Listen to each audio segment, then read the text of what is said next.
Have you ever heard of a Catholic youth movement that started in India, grew completely organically, and is now active in over 40 countries? Well, today we're diving into the story of Jesus Youth.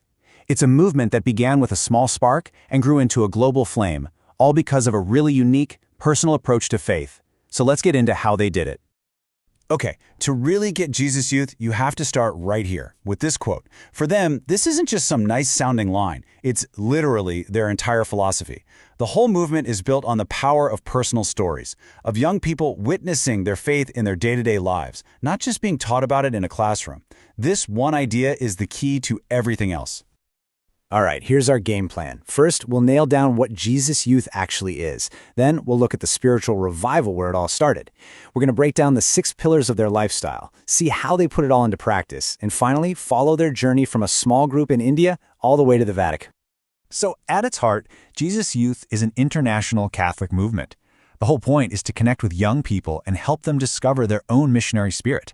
You could say the ultimate goal is just to help them find a life of joy and real purpose through a personal relationship with Jesus. This is kind of their DNA. They are 100% Catholic and super rooted in the church. But, and this is a big but, they're also charismatic, which means they're all about a personal, living experience of faith. And that combo really comes alive by being youth-oriented. They actually trust young people to lead, and by staying contemporary and creative so they can connect with culture right now. So to see how that identity was forged, we've got to go back, way back to the beginning. And the story doesn't start in Rome or some other place you'd expect. It starts in Kerala, India, back in the 1970s, a time of incredible spiritual energy. To get the origins of Jesus Youth, you first have to understand the Catholic charismatic renewal.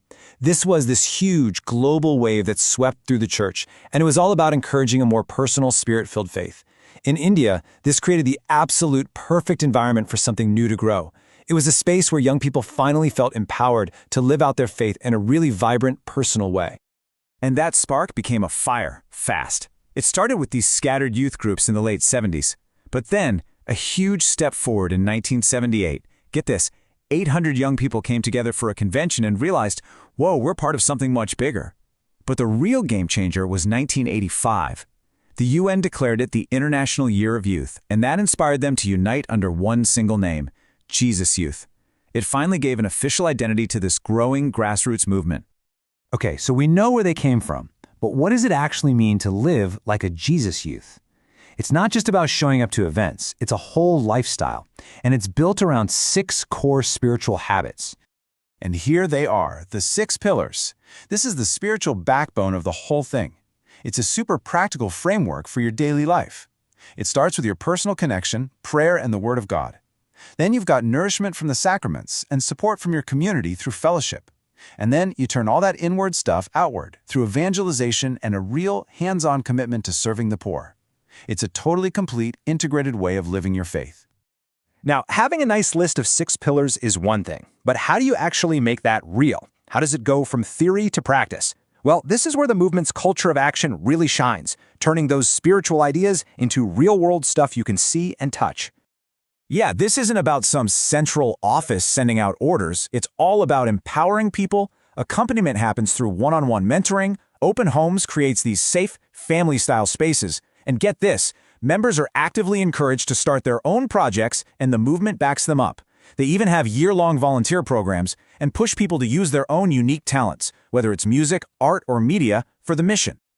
And a perfect example of these creative ministries, Rex Band. We're not talking about your local church band here. This is a world-class contemporary Christian music group that is played on the main stage at 6 different World Youth Days. You know, those massive global gatherings with the Pope? Yeah, those.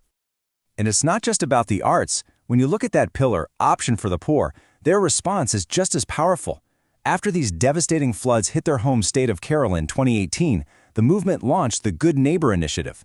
They didn't just donate some money. They formally adopted 12 of the hardest-hit villages, committing to help them recover for the long haul. So, as you can imagine, this unique mix of deep spirituality and real grassroots action eventually got the attention of the wider church.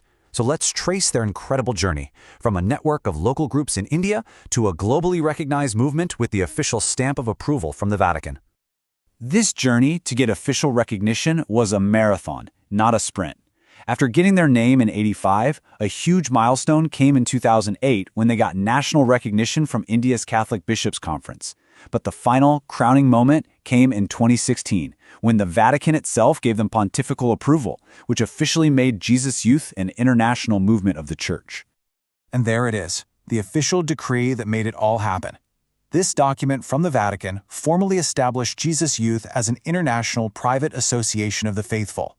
That basically confirmed that their unique way of life and their mission was now officially seen as a gift not just for India, but for the entire global Church. So, from that small network in Kerala, where's the movement at today? Well, it's active in more than 40 countries, on every single continent.